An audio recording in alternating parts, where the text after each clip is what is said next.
Bom, vamos voltar então a 1977, né? Aquela conquista ficou realmente na história, porque além de tudo vocês jogaram contra um grande time, né? Foram 3 jogos as finais naquela época, e outra, o Campeonato Paulista, o pessoal da geração atual não sabe disso, né, dona França? Isso. Mas o Campeonato Paulista naquela época tinha uma importância muito maior do que tem hoje, não é verdade? Tinha porque existia um detalhe, né? Os campeonatos estaduais eram mais valorizados do que praticamente o brasileiro, né? É que hoje se tornou, né, essa coisa de Libertadores, que os times que ganharam, e nós somos alvos de gozação, mas naquela geração o que priorizava mesmo era o campeonato estadual. Tanto é que dentro dessa conquista que nós tivemos, que você citou bem, os 3 jogos, né? O número de público que compareceu no Morumbi é uma coisa louca. Mas eu acho que a valorização maior era que, além de nós estarmos muitos anos, e você citou o mais importante, foi o time que a Ponte Preta tinha, né? Tinha mais time que o time do Corinthians.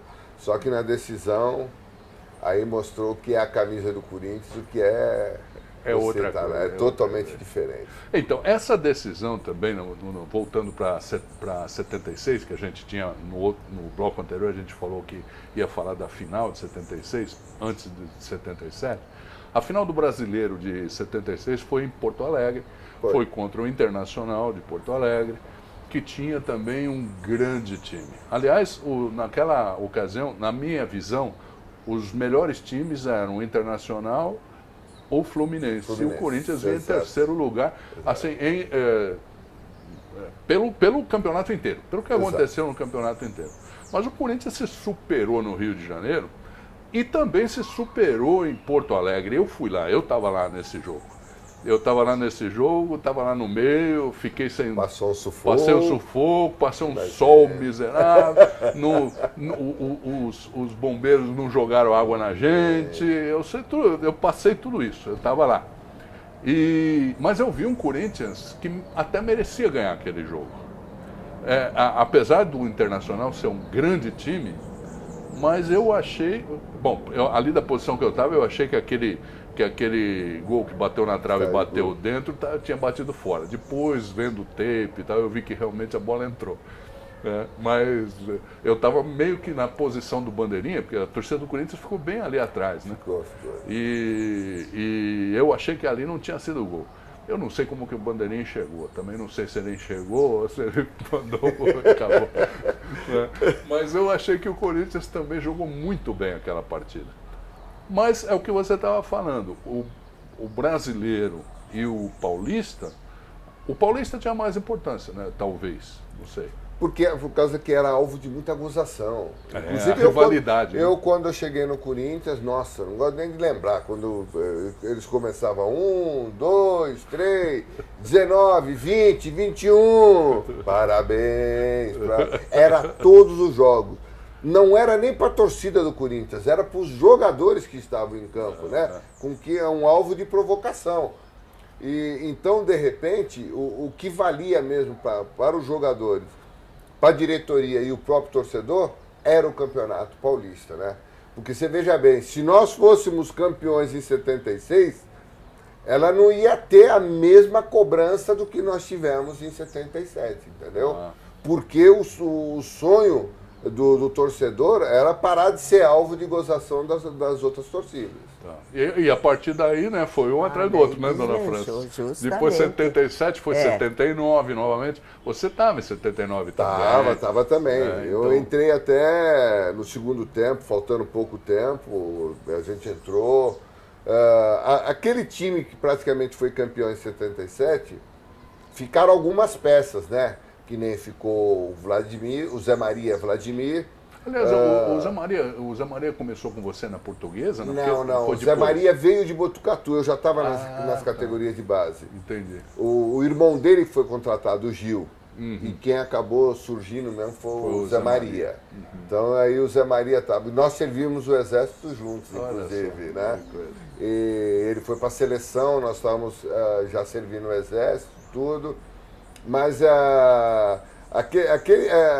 aquilo que nós vimos por parte do torcedor, porque a gente vivia o torcedor o dia a dia, né? E eles falavam, pelo amor de Deus, sejam campeões, porque pô, nós não aguentamos mais ser alvo de gozação. Mas era gozado. O que pegava mesmo era em cima do campeonato estadual. Não era nem... Você vê que nós chegamos... Quem gozava era o São Paulino, o palmeirense, o... Né, porque é o que o nosso estado, né? A convivência. E você veja bem que quando nós tivemos aquela decisão, parece que o torcedor, ele acreditou muito mais. Por isso que na de 77, que ele veio com uma desconfiança de 74. Depois, em 76, ele viu o que foi a nossa chegada à disputa lá em Porto Alegre. Em 77, ela só veio se confirmar. Mas havia, logicamente, né, uma preocupação, porque depois de entrar em campo como praticamente o campeão que foi em 74, acabou perdendo para o Palmeiras, que tinha uma fileira só lá de torcedor, que nem o torcedor palmeirense acreditava que o Palmeiras seria campeão. Então, pô, em 74 eu estava lá também no Pacaembu, o primeiro jogo, foi 1-0, gol do Ronaldo, não é isso? Foi no Morumbi, gol do Ronaldo. Gol do Ronaldo no Morumbi. Ronaldo que praticamente... E acabou com a brincadeira. E acabou levando o nosso reizinho embora. Acabou tirando o Rivelino. Que na minha, não teve na minha forma de corintiano, não vi culpa nenhuma, muito pelo contrário. Muita gente se aproveitou daquela situação para tirar o reizinho do parque. Eu não lembro se essa final, quem apitou também foi o Ducídio, foi? Essa final de 74? Não, foi o Armando Marques. Armando Marques. O Ducídio apitou a final de 77. Ducídio. O Ducídio foi em 77. Ducídio, eu conheci ele também, era um grande amigo meu, grande figura, né? Um cara muito... E a pessoa, ele morreu, né? Carregando com ele uma coisa que nunca existiu, né? Que ele tinha roubado, que ele expulsou o Rui Rei, era tudo mentira. Eu fui no enterro dele, eu tinha muita amizade com ele. Chegou lá, o caixão dele estava coberto com a bandeira de São Paulo. Ele era São Paulino, mas nunca misturou o seu lado profissional com o seu clube do coração. O Ducídio, ele era guarda civil, a senhora sabia disso? Na época da guarda civil, dona Francis? Ele era guarda civil, ele era classe distinta, o que hoje é o sargento, né? Ele era classe distinta e ele trabalhava no hospital da Guarda Civil.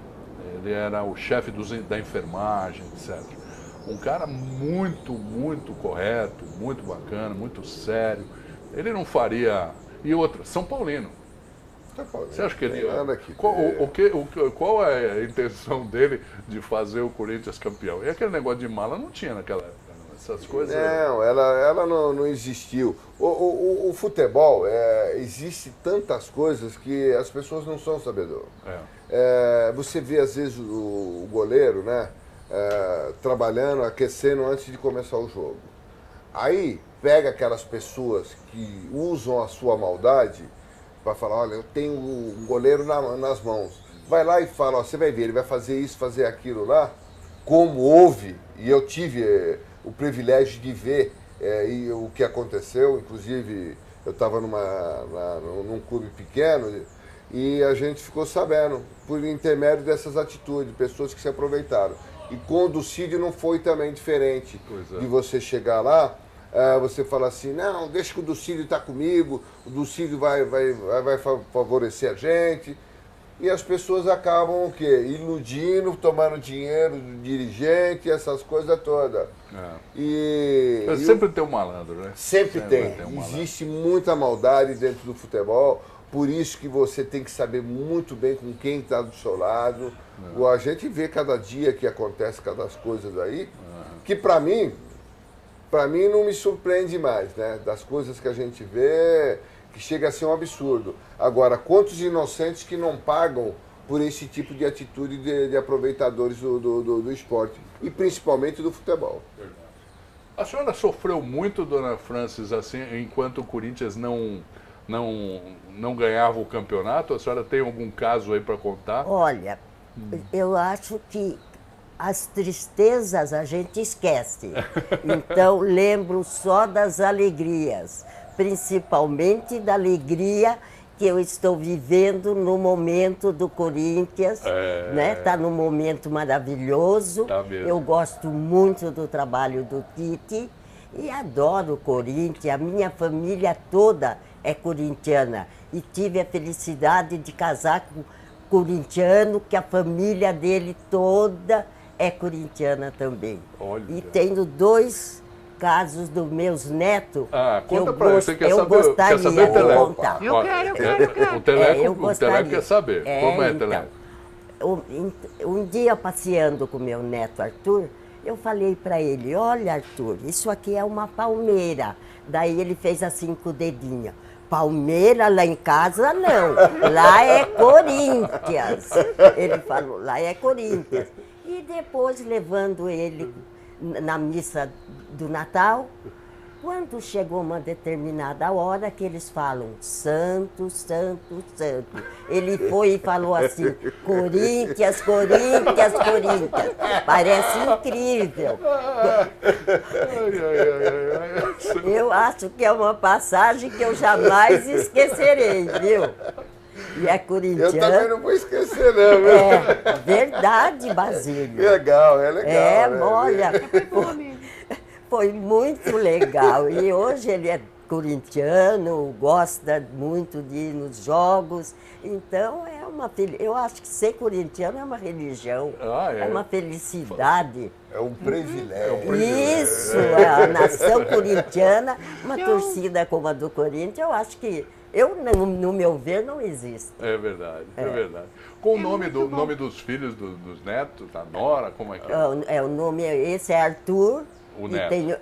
que esse que fez isso, que falou isso. E tem o Lucas também, que uma vez ainda ele era muito pequenininho, ia passando um ônibus com a bandeira do Corinthians, e a gente ultrapassou o ônibus, com o dedinho ele mostrou a bandeira do Corinthians. É outra coisa que eu não esqueço também. Não é brincadeira. Essa família é maravilhosa.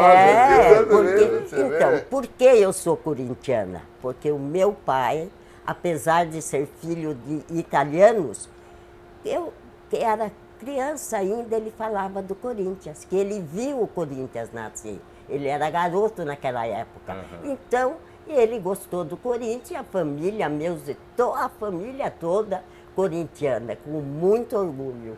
Que maravilha. Principalmente nesse momento do Corinthians, né? E os outros são os outros, do Corinthians é o Corinthians. Inclusive, só em cima do que a dona França está falando aqui, eu acho que é sempre bom a gente fazer uma lembrança. O Corinthians está de parabéns, principalmente a administração atual do Andrés, referente não só ao filme 23 anos e 7 segundos, mas principalmente o Todo-Poderoso. Que conta, porque ela está falando, poxa, quando fundou o Corinthians... Conta toda a história. É uma coisa que é arrepiante. Você assistindo, hora que eu participei da divulgação, eu ficava, todos os dias eu ficava assistindo. Todos os filmes eu ficava lá, mas era uma coisa emocionante. Você começa, parece que a entrar naquilo ali, né? Poxa, eles se reunindo, dá o papel aí, assina aqui, ó, você vai ser o tesoureiro, você quer ser o presidente? Pô, é uma coisa muito gratificante em ver como nasceu esse poderoso. Que beleza, né? Olha só, bonito, né? Bonito, maravilhoso, ainda mais a família todinha, né? Isso como diz o meu casamento, foi um casamento perfeito, né? Por causa disso. Legal, dona França. Muito bem. Gostou, Teleco? Eu gostei, eu tava achando muito bom, gostei muito de saber disso. E a tua família também, Teleco? Como é que é? Minha família é corintiana desde sempre, né? Meu avô, meu pai, minha mãe. A gente sempre vai lá, sempre canta o hino. A gente é assim, ó, Corinthians! O Teleco tem no Todo-Poderoso uma participação lá. Ele estava vivo ainda, né? Ou foi não, gravação? Não, foi feito a gravação, 2000, ele já não estava mais. Ele morreu em 2000, se eu não me engano. Eu tive o privilégio de trabalhar com ele lá no Corinthians, que ele tomava conta dos troféus e tudo. Uma pessoa maravilhosa, tranquila. E agora no filme eu estava vendo, né, a participação, principalmente na chamada do Teleco, que ele entra para para jogar machucado, acaba fazendo um gol que praticamente dá o campeonato.